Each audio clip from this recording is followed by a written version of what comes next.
Hello students, आज हम लोग बात करने वाले हैं मेंडल्स लॉस के बारे में, जिसको हम लोग मेंडल्स फाइंडिंग्स भी बोल सकते हैं। ठीक है, तो what is the findings? Findings means simply मतलब ये होता है फाइंडिंग्स का कि अपने एक्सपेरिमेंट के दौरान, ठीक है, उन्होंने क्या क्या पाया। ठीक, तो आई होप आपको दिख रहा होगा क्लियरली। ठीक है, यहाँ पे डेफिनेशन क्या है इसकी? On the basis of the Mendel's work, ठीक, 3 basic laws of the inheritance were proposed.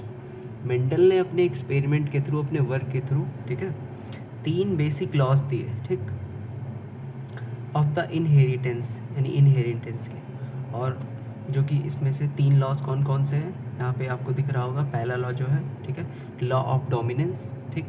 Second law जो है वो है लॉ ऑफ सेग्रीगेशन। और थर्ड लॉ जो है, ठीक है, लॉ ऑफ इंडिपेंडेंट असॉर्टमेंट। ठीक, तो एक एक करके हम लोग सारे लॉस को आज कवर करने वाले हैं इस वीडियो के अंदर। ठीक, तो चलिए स्टार्ट करते हैं हम लोग। ठीक, लॉ ऑफ डोमिनेंस, ठीक, वो दिख रहा होगा अच्छे से, आई होप। ठीक, लॉ ऑफ डोमिनेंस। ठीक, what is the meaning of dominance? यहाँ पे एक टर्म लिखा हुआ है, डोमिनेंस। ठीक है, डोमिनेंस का क्या अर्थ होता है? डोमिनेंस की हिंदी मतलब होती है, हिंदी में इसको कहते हैं हम लोग वर्चस्व। ठीक है, आप लोगों ने देखा होगा आपकी सोसाइटी में कई लोग ऐसे होते हैं, ठीक, जो दूसरे के ऊपर डोमिनेट करने की कोशिश करते होंगे। ठीक, वो अपने आप को बेटर दिखाने की कोशिश करते होंगे दूसरों से। ठीक है, कंपेरिजन की भावना उनके अंदर होती है। ठीक है, तो हमेशा एक दूसरे को नीचा दिखाते रहते हैं। ठीक है, वो तो इस चीज़ को हम लोग क्या बोलते हैं? Dominating nature. ठीक, और इसी चीज़ को हम लोग क्या बोलते हैं? डोमिनेंस बोलते हैं। ठीक, यहाँ पे देखते हैं हम लोग डिफिनीशन क्या है इसकी। In crossing between the organism pure for the contrasting characters of a pair, only one character of the pair appear in the F1 generation। ठीक, जब हम लोग क्या करते हैं, दो अलग अलग कॉन्ट्रास्टिंग कैरेक्टर्स लेते हैं। कॉन्ट्रास्टिंग कैरेक्टर्स का मतलब होता है अलग अलग कैरेक्टर्स। ठीक है, जैसे एक हम लोग अगर टालपी प्लांट ले लें, ठीक है, तो उसके लिए जो होगा वो जेनेटिक कोड होगा कैपिटल टी। और जो डार्क पौधा होगा, जो डार्क प्लांट होगा, उसके लिए क्या होता है genetic code? That is small T. ठीक, अब इसके अंदर जब हम लोग क्रॉस करवाते हैं, ठीक है, तो क्रॉस करवाने से हमको मिलती है F1 जनरेशन। ठीक, अब F1 जनरेशन में एक पार्टिकुलर कैरेक्टर ही हमको शो होती है फिनोटाइप में, ठीक, जो कि होता है टाल प्लांट। ठीक, आगे हम लोग यहाँ पे देखेंगे, तो ये जो कैरेक्टर F1 जनरेशन में जो शो करेगा, ठीक है, इसी को हम लोग क्या बोलते हैं? This is known as the dominant character. ठीक, this character is termed as dominant, while the one which does not express itself in the F1 generation is termed as the recessive। अब दो कैरेक्टर्स यहाँ पे possibilities हैं show करने की। ठीक है, क्योंकि हम लोगों ने पौधे कैसे लिए थे? एक टाल प्लांट लिया था और एक डार्क प्लांट लिया था। ठीक है, तो इसके अंदर में दो पॉसिबिलिटीज़ हैं कि या तो पौधा टाल होगा या तो पौधा डार्क होगा। ठीक, तो जब यहाँ पे हम लोग क्या कराते हैं? क्रॉस करवाते हैं। ठीक है, दिख रहा होगा आपको। ठीक, यहाँ पे क्या है, थोड़ा जूम आउट कर देता हूँ मैं।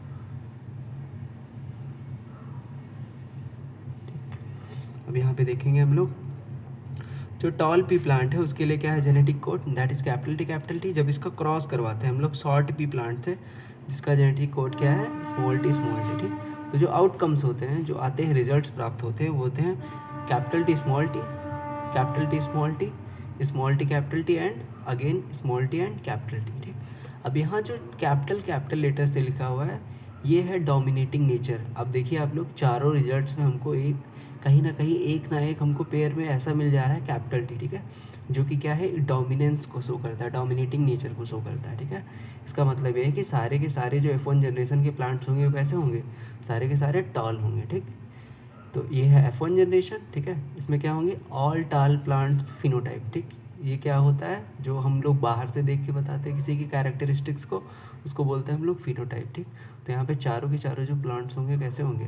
That is tall plants. ठीक है, इसका जीनोटाइप क्या होगा? जीनोटाइप होगा एक कैपिटल टी रहेगा और एक स्मॉल टी रहेगा। ठीक, ये पौधा कैसा होगा? टाल होगा। ठीक, और इसी को हम लोग क्या बोलते हैं?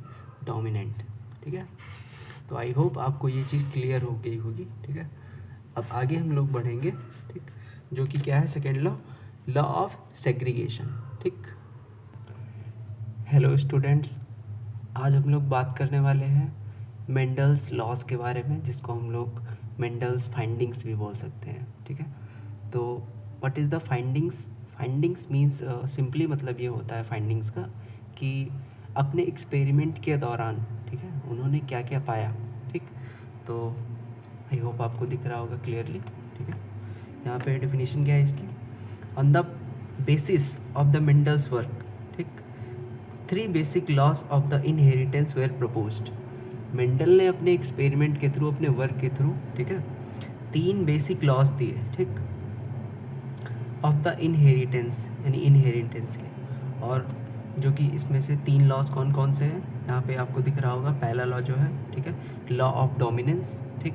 सेकेंड लॉ जो है वो है लॉ ऑफ सेग्रीगेशन, और थर्ड लॉ जो है, ठीक है, लॉ ऑफ इंडिपेंडेंट असॉर्टमेंट, ठीक। तो एक एक करके हम लोग सारे लॉस को आज कवर करने वाले हैं इस वीडियो के अंदर, ठीक। तो चलिए स्टार्ट करते हैं हम लोग, ठीक। लॉ ऑफ डोमिनेंस, ठीक, वो दिख रहा होगा अच्छे से, आई होप, ठीक। लॉ ऑफ डोमिनेंस, ठीक। What is the meaning of dominance, यहाँ पे एक टर्म लिखा हुआ है डोमिनेंस, ठीक है। डोमिनेंस का क्या अर्थ होता है, डोमिनेंस की हिंदी मतलब होती है, हिंदी में इसको कहते हैं हम लोग वर्चस्व, ठीक है। आप लोगों ने देखा होगा आपकी सोसाइटी में कई लोग ऐसे होते हैं, ठीक, जो दूसरे के ऊपर डोमिनेट करने की कोशिश करते होंगे, ठीक। वो अपने आप को बेटर दिखाने की कोशिश करते होंगे दूसरों से, ठीक है। कंपेरिजन की भावना उनके अंदर होती है, ठीक है। तो हमेशा एक दूसरे को नीचा दिखाते रहते हैं, ठीक है वो। तो इस चीज़ को हम लोग क्या बोलते हैं, डोमिनेटिंग नेचर, ठीक। और इसी चीज़ को हम लोग क्या बोलते हैं, डोमिनेंस बोलते हैं, ठीक। यहाँ पे देखते हैं हम लोग डिफिनीशन क्या है इसकी, in crossing between the organism pure for the contrasting characters of a pair, only one character of the pair appear in the F1 generation, ठीक। जब हम लोग क्या करते हैं, दो अलग अलग कॉन्ट्रास्टिंग कैरेक्टर्स लेते हैं। कॉन्ट्रास्टिंग कैरेक्टर्स का मतलब होता है अलग अलग कैरेक्टर्स, ठीक है। जैसे एक हम लोग अगर टालपी प्लांट ले लें, ठीक है, तो उसके लिए जो होगा वो जेनेटिक कोड होगा कैपिटल टी, और जो डार्क पौधा होगा, जो डार्क प्लांट होगा, उसके लिए क्या होता है genetic code, that is small T, ठीक। अब इसके अंदर जब हम लोग क्रॉस करवाते हैं, ठीक है, तो क्रॉस करवाने से हमको मिलती है F1 जनरेशन, ठीक। अब F1 जनरेशन में एक पार्टिकुलर कैरेक्टर ही हमको शो होती है फिनोटाइप में, ठीक, जो कि होता है टाल प्लांट, ठीक। आगे हम लोग यहाँ पे देखेंगे, तो ये जो कैरेक्टर F1 जनरेशन में जो शो करेगा, ठीक है, इसी को हम लोग क्या बोलते हैं, this is known as the dominant character, ठीक। This character is termed as dominant, while the one which does not express itself in the F1 generation is termed as the recessive। अब दो कैरेक्टर्स यहाँ पे possibilities हैं show करने की, ठीक है, क्योंकि हम लोगों ने पौधे कैसे लिए थे, एक टाल प्लांट लिया था और एक डार्क प्लांट लिया था, ठीक है। तो इसके अंदर में दो पॉसिबिलिटीज़ हैं कि या तो पौधा टाल होगा या तो पौधा डार्क होगा, ठीक। तो जब यहाँ पे हम लोग क्या कराते हैं, क्रॉस करवाते हैं, ठीक है, दिख रहा होगा आपको, ठीक। यहाँ पे क्या है, थोड़ा जूम आउट कर देता हूँ मैं,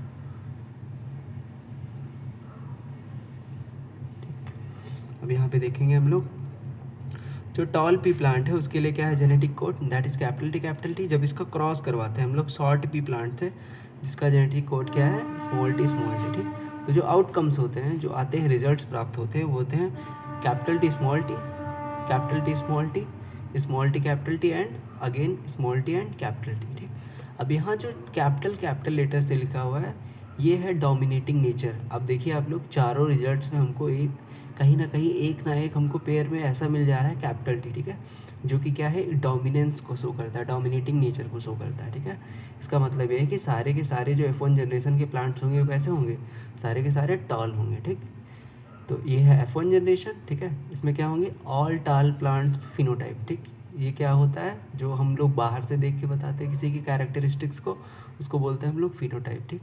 तो यहाँ पे चारों के चारों जो प्लांट्स होंगे कैसे होंगे, दैट इज़ टॉल प्लांट्स, ठीक है। इसका जीनोटाइप क्या होगा, जीनोटाइप होगा एक कैपिटल टी रहेगा और एक स्मॉल टी रहेगा, ठीक। ये पौधा कैसा होगा, टाल होगा, ठीक। और इसी को हम लोग क्या बोलते हैं, डोमिनेंट, ठीक है। तो आई होप आपको ये चीज़ क्लियर हो गई होगी, ठीक है। अब आगे हम लोग बढ़ेंगे, ठीक, जो कि क्या है second law, law of segregation, ठीक।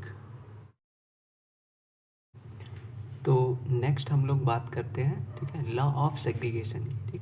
जो मेंडल का सेकेंड लॉ है, that is known as law of segregation, ठीक।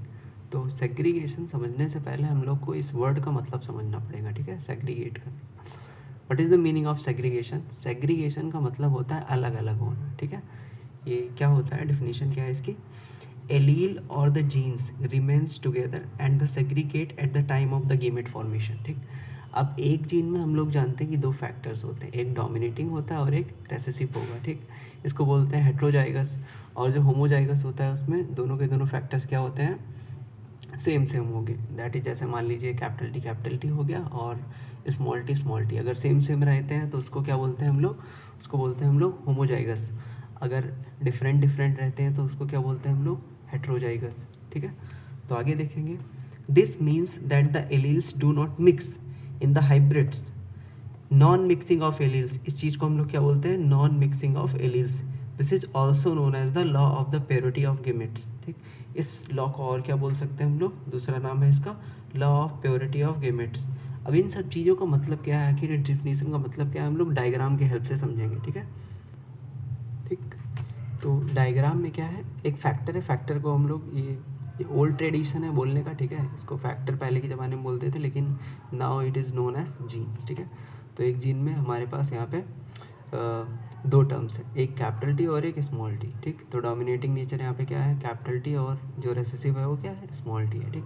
अब जब गेमेट फॉर्मेशन होगा, ठीक है, in the time of gamete formation, ठीक, तो ये दोनों के दोनों क्या होंगे, सेपरेट आउट हो जाएंगे, ठीक है, अलग अलग हो जाएंगे, ठीक। इसी चीज़ को हम लोग क्या बोलते हैं, सेग्रीगेशन कहते हैं, ठीक।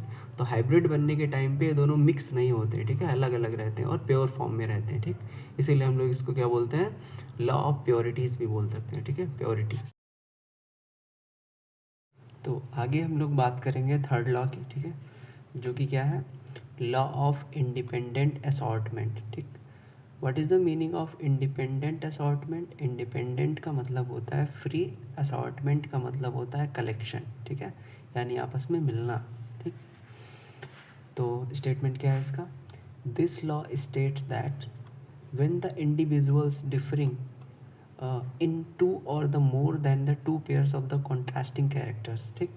यहाँ पे अगर हम 2 पेयर कॉन्ट्रास्टिंग कैरेक्टर्स ले, जैसे मान लीजिए कि अभी आगे मैं बताऊँगा कि एक शेप के लिए लेंगे और दूसरा कलर के लिए लेंगे, ठीक है। तो 2 अलग अलग हम कैरेक्टर्स को एक साथ लेंगे, ठीक, और उसमें क्या कराएंगे, क्रॉस कराएंगे, ठीक। तो जो इनहेरिटेंस होगा, ठीक है, जो नेक्स्ट जनरेशन आएगी, ठीक, उसमें क्या होगा, 1 pair is not affected by the presence of the other, ठीक। जो जो पेयर्स होंगे वो दूसरे के प्रेजेंस में अफेक्ट नहीं होंगे, ठीक। तो यहाँ पे हम लोग ले लेते हैं, ठीक है, एग्जांपल, ठीक। मान लेते हैं ये शेप के लिए है कैपिटल आर और स्मॉल आर, और ये कलर के लिए है कैपिटल वाई और स्मॉल वाई, ठीक। अब ड्यूरिंग द गेमेट फॉर्मेशन, ठीक, ये जो कैपिटल आर है, ठीक, ये इस कैपिटल वाई से भी जुड़ सकता है, इन रिजल्ट क्या मिलेगा हमको, कैपिटल आर कैपिटल वाई। अब यही कैपिटल आर किससे जुड़ सकता है, स्मॉल वाई से, इसके रिजल्ट क्या मिलेंगे हमको, कैपिटल आर और स्मॉल वाई, ठीक। अब अगेन हम देखेंगे स्मॉल आर जो है वो कंबाइन होगा किससे, कैपिटल वाई से, that is small r capital Y. अब यही स्मॉल आर किससे कंबाइन होगा, ठीक, स्मॉल वाई से, तो ये रिजल्ट मिल जाएंगे। अब इसका वाइस वर्सा यानी उल्टा उल्टा भी इसका ट्रू होगा, ठीक है। तो आपस में जब इधर से अगर कॉम्बिनेशन होगा, ठीक, तो ये सारे चारों रिजल्ट आएंगे, ठीक। तो ये सारे के सारे इंडिपेंडेंटली एक दूसरे से जुड़ सकते हैं, ठीक। इसीलिए इसको क्या बोलते हैं हम लोग, लॉ ऑफ इंडिपेंडेंट असॉर्टमेंट, ठीक। आई होप आपको क्लियर होगा, ठीक है। मिलते हैं नेक्स्ट वीडियो में, तब तक के लिए अपनी तैयारी को जारी रखें, ठीक, और अच्छे से पढ़ते रहें, ठीक। Thank you.